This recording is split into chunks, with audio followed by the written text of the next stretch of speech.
Et le Cheikh l'Islam avait fait allusion à cela. Et ça, c'est important. Pourquoi?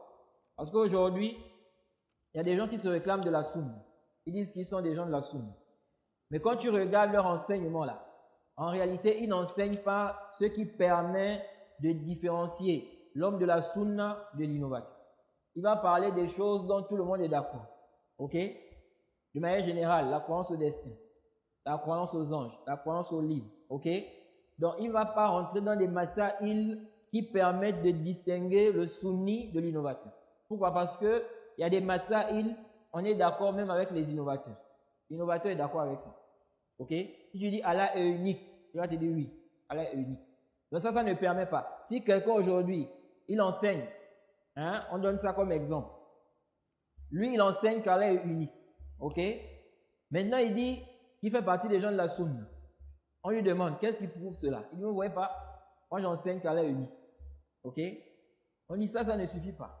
Parce que même les garés aussi, il enseigne ça. Il dit ça. Ok? Il faut que tu emmènes des choses qui te distinguent. Quand on voit ça, on dit oui, celui-là c'est un homme de la sunna. Parce que ces choses-là, ce sont des choses qui distinguent, qui différencient quoi, les gens de la sunna des innovateurs. Ok? C'est pourquoi c'est pas une bonne croyance que de dire, n'est-ce pas, que montrez-moi où je suis égaré. J'ai contredit les gens de la sunna dans les piliers de la foi. Est-ce que j'ai enseigné un jour le shirk? Ok? Ça, c'est pas quoi? C'est pas l'argument qui montre que tu es forcément un homme de la sunna. Ok? Non, enseigner le tawhid, c'est bien. Mettre en garde contre le shirk. Ne pas appeler les gens au shirk. Ok? Mais il n'y a pas que ça dans l'islam. Ok? Il y a aussi des innovations. Il y a des gens qui tombent aussi dans des innovations. Donc si toi, n'est-ce pas, tu n'as pas appelé les gens au shirk, mais si tu as appelé les gens aux innovations, ok? Tu vas dire que tu es un homme de la sunna. Moi, j'enseigne le tawhid. Regardez ma da'wa, c'est seulement le tawhid. Ok? Mais il y a aussi la bid'a qui est là. Ok? Nous disons que l'homme de la sunna doit se distinguer dans son enseignement, dans ses paroles, dans ses actes, dans quoi?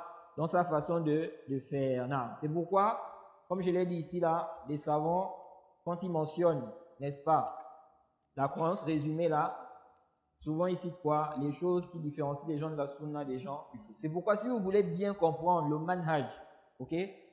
Il faut regarder ces livres-là. Des livres comme ça. Sharh Usul Sunnah de l'imam Ahmad.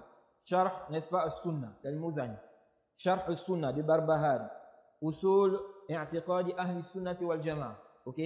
Aqidatus Salaf wa Ashab al-Hadith de Sabuni. Les livres comme ça là. Mais si tu restes des années là, tu sais avec Kitab Tawhid par exemple, du Cheikh Muhammad ibn Abdul Wahhab, Usul al-Thalatha, tu ne vas pas bien comprendre le manhaj. Ok? Parce que ces livres-là, n'est-ce pas, ce sont des livres qui traitent d'une question, d'un point, de certains sujets, de certaines choses dans la religion. Ok? Ça n'a pas rassemblé tout ce qui concerne le manhaj de la croyance.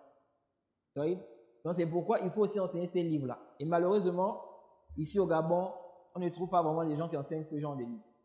Ok? Vous voyez, les gens enseignent Usul al-Thalatha, Kitab Tawhid. Mais Sharh al-Sunnah, c'est où? Usul al-Sunnah de Barbahari, c'est où? Ces livres-là, la aqidah des salafs et des gens du hadith, c'est où?